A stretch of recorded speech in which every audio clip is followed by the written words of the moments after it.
बैठाले दुलरे तो बेटी ढारथीन नैना हेलो और कुरसी बैठाले दुलरे तो बेटी ढारथीन नैना हेलो रकेला ऐसन मुहा मागे बेटी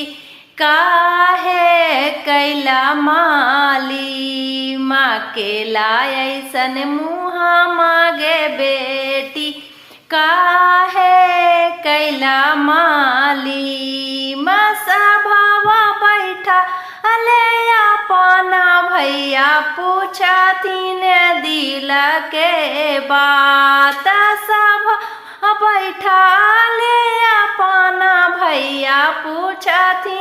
दिला के बात के ऐसन मुहा मागे बहिनी काहे कैला माली माँ के ऐसन मुहा मागे बहिनी काहे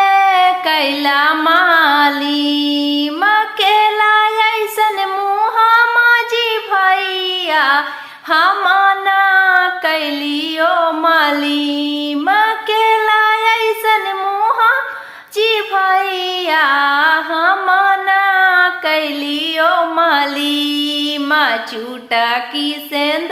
आवाजी भैया ओ हे कैला को माली माँ चूटा की सेंदूर आवाजी भैया ओ है कैला को माली।